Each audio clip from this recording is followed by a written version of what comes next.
I, Mahama Ayariga, swear by Allah that the evidence I shall give before this committee touching the matter in issue shall be the truth, the whole truth, and nothing but the truth. So help me Allah. So help me Allah.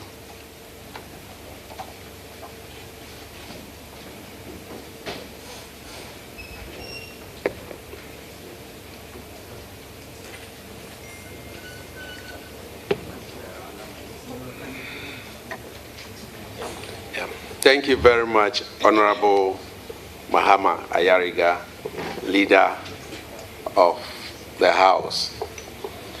Please, can you tell this committee what you witnessed on the 30th of January 2025 and what you know about the incident that has happened on that fateful day? Thank you. Thank you very much, Chairman. On the said day, around 6 to 7 p.m., I came to this room where the committee was sitting, and I took a seat, I think where Honorable Bidziding is seated now. And I observed proceedings. When I came into the committee room, the nominee to the Ministry of Transport was the one being vetted. And I observed the vetting for a while until the vetting of the nominee for transport was completed. And then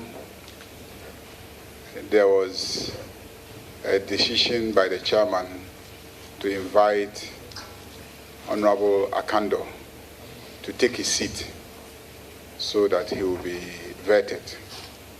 That was when I noticed that there was some strong expression of disagreement by the minority side of the committee. But I remained seated for a while, and I was observing proceedings to see how the chairman of the committee was going to manage the situation. So I sat there for a long time. I never got up. I never uttered a word. I just sat there and I was watching. And the minority members rose up and will not sit, will not leave the room, and publicly were expressing their disagreement with the chairman to continue with the vetting exercise. So I remained seated, and after a while, when I noticed that it was difficult for the chairman to bring order to the room, I decided to get up from where I was seated and start talking to both sides to understand what really was the problem. Because I'm not a member of the committee. I don't know what discussions took place. I just heard both sides exchanging words and shouting at each other. I heard words like ambush. I heard words like we didn't agree on this. And I heard words like we must vet them. And I heard words like you cannot stop us. And so I knew that there was some disagreement somewhere, but what it was, I didn't know.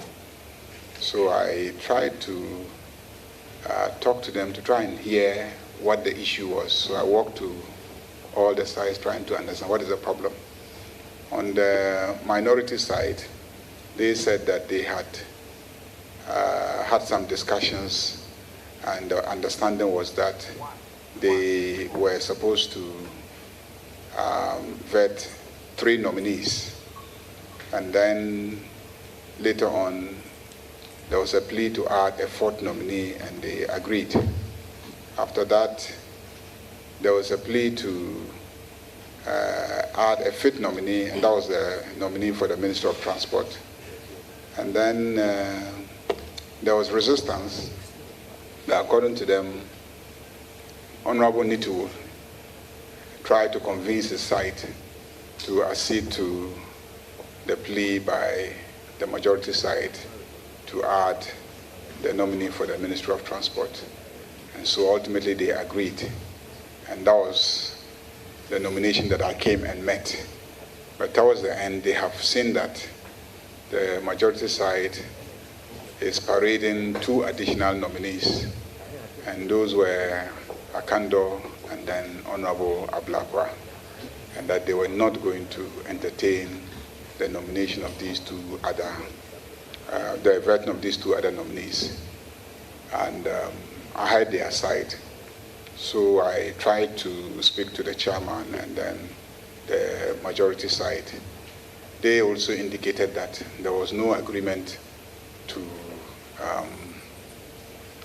vet only 3 people, and that because of the decision to hear Vamebo, they had pushed all those who were supposed to be nominated that day to the Thursday. So they were hoping to clear both the nominees for Wednesday and Thursday on Thursday. So that was what they were seeking to achieve, which is just to complete the task that was before them. And there was strong disagreement. So I tried to convince the majority side that how about if we agree to vet Akando so that you push Ablakwa to Friday morning. Is that acceptable? They said no, they must vet the 2 of them that day. Then I went to the minority side and tried to plead with them. Is it okay for you to vet Akando since he's already seated, and then we can defer Ablakwa to Friday morning? And they also said no. They will not vet Akando. Some were okay, some said we don't have a problem with Akando, but we have a problem vetting Ablakwa tonight. So I decided to engage the minority leader, and I asked him to come out of the committee room with me so that we can talk. So outside, he gave a very strong objection and said his side would not agree and that they were tired and they agreed on 3 and they had been generous enough to do 5 and we want to push them to do 7. It was too much and it was already late. It was about 8 p.m. and they were tired. They would not continue the work. So when I noticed that he could not come along with me to at least agree to vet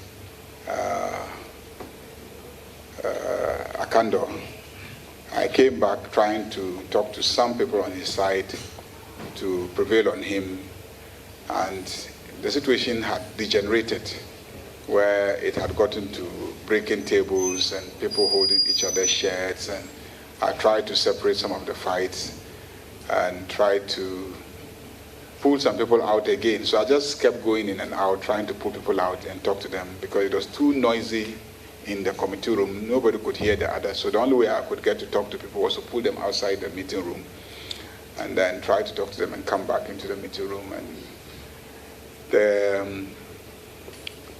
the audience were mostly behind the nominee, were also participating in, as you could see in the videos, shouting and, shaming members of the minority side.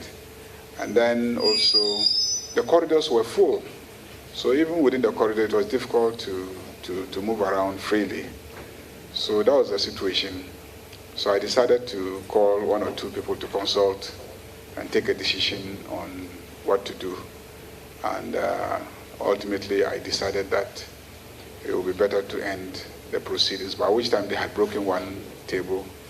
They had pulled out the blocks of the microphones, and in 1 or 2 instances, they had actually smashed the microphones.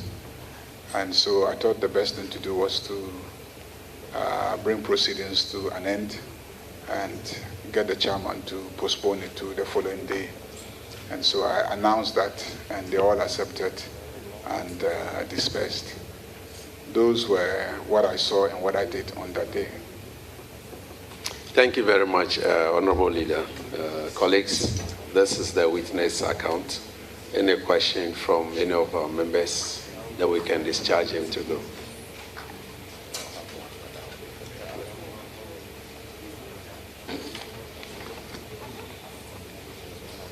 Thank you, Honorable Chair.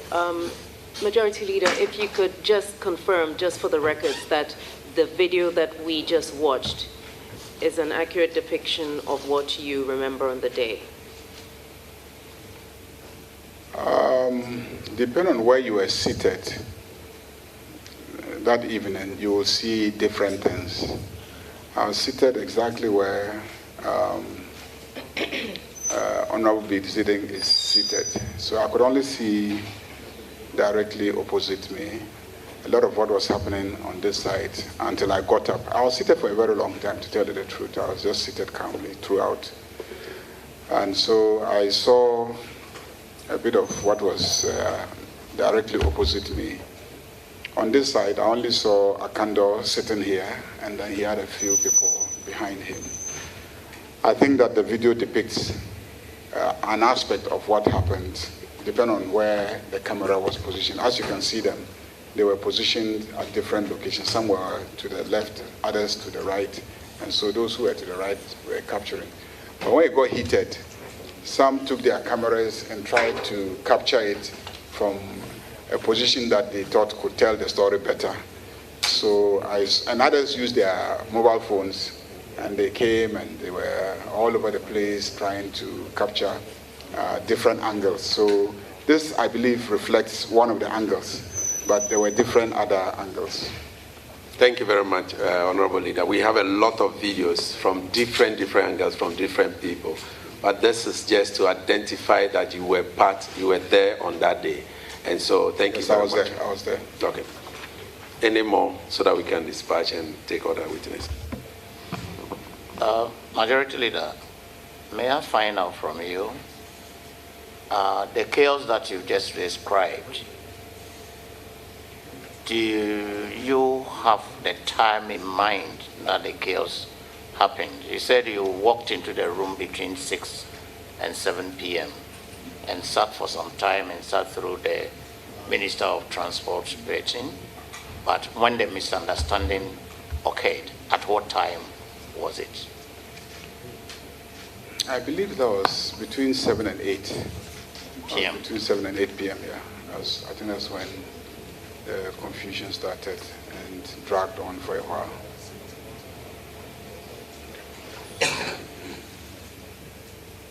Thank you very much. Leader, Majority Leader, I'd just like to find out whether there was a prior agreement to vet Honorable Akujato and Honorable Akando for the day, in addition to the ones that were undertaken, whether leadership of the committee actually had that agreement. Thank you. The original schedule actually provided for Ablakwa to be vetted on Thursday. Indeed, he had approached me personally to see if it could be vetted earlier, because the president had started traveling, and I think was even traveling to one of the Eastern or Southern African countries. And the suggestion was that the president was traveling and he didn't have the support of his Minister for Foreign Affairs. So it was important to see if we could have Ablakwa taken so that he could be sworn in and he could start working around the president's travels. So he approached me to see if he could be shifted to Wednesday or even Tuesday. And it was difficult because others had been scheduled earlier. So to shift him, you needed to move somebody out. I, on a number of occasions, tried to get the chairman to shift him forward. It didn't happen. So I negotiated that they should vet him on Wednesday. And it turned out that on Wednesday there was a decision to invite Vamevo and not to vet any nominee. So it then became the position that the original date of Thursday that he was scheduled was the day that he would be vetted. So the week before, he had already been scheduled to be vetted on Thursday. So Thursday was his appropriate vetting day.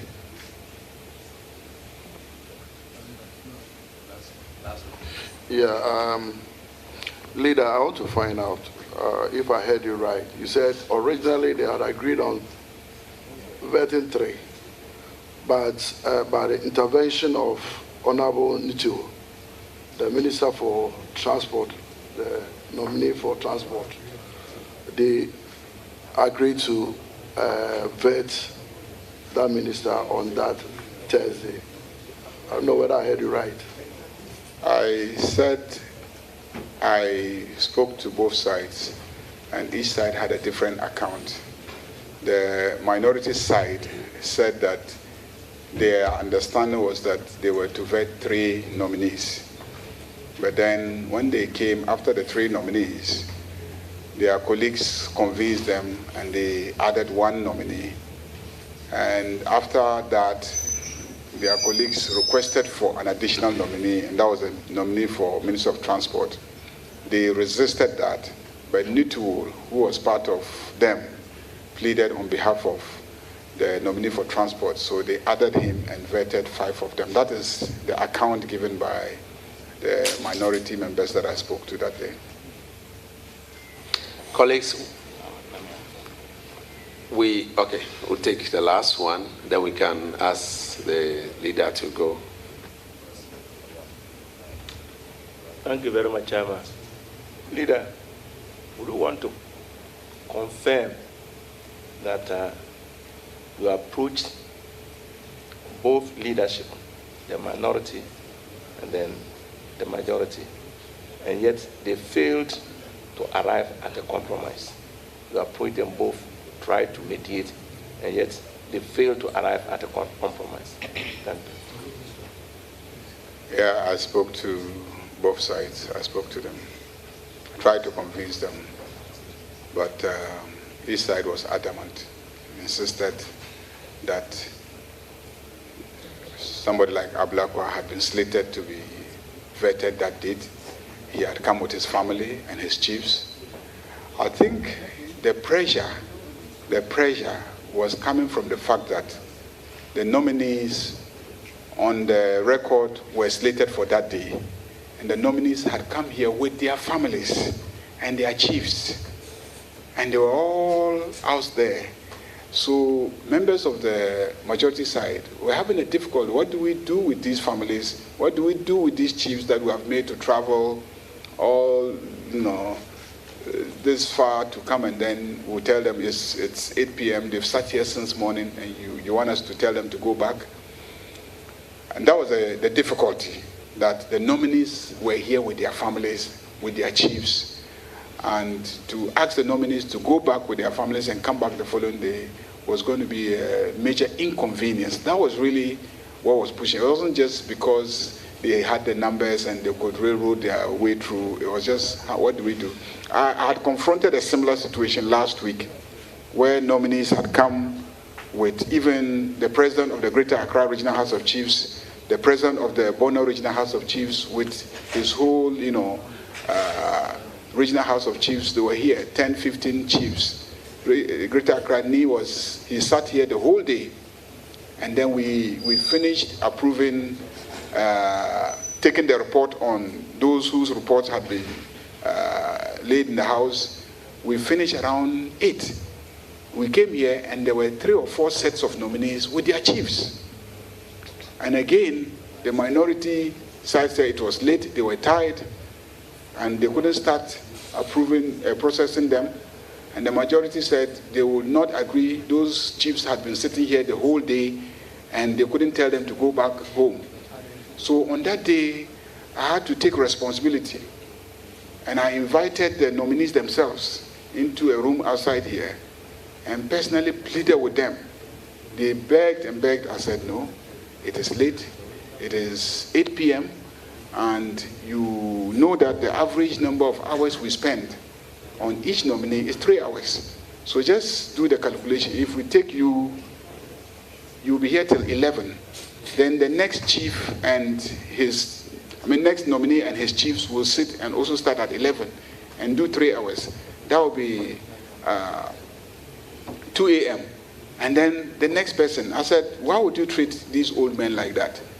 So the nominees then calmed down. I remember one nominee said the day before she had come to see us, and we agreed and confirmed and assured her that she would be vetted. And this dress that she had prepared for this vetting, she had worn it and come, and then I'm saying she should go home and change her dress and come back. And then we joked about it, but then she agreed and said, but she didn't know what to do about her chiefs. So I said, leave that to me. So I asked for the president of the Greater Accra House of Chiefs to come to the meeting, and he came with his elders. And I explained to him the situation we found ourselves. I said, Nana, this is the situation. It is 8 o'clock. By the time we start, it will be 9 o'clock. And the average is 3 hours. Nana, do you want to sit here till 12 midnight? Then he said, no. And I said, so what can you do for us? He said, well, I can agree to do it tomorrow. And so we resolved it. It took a lot of effort to persuade the chiefs to go back and then return the following day. The following day, that nominee was wearing an even more pretty dress. So I said, we give you an opportunity to wear an even more pretty dress. Leader, I hope if we give you the whole day, you narrate everything to us. So please. So the real challenge of the majority that day, according to what they told me, was what to do about the chiefs and then the families who had come. Thank you very much, Leader. We want to discharge you. You are discharged. If we have any further questions, we'll come back to you, sir. Thank you for attending upon this committee. Thank you very much, Chairman.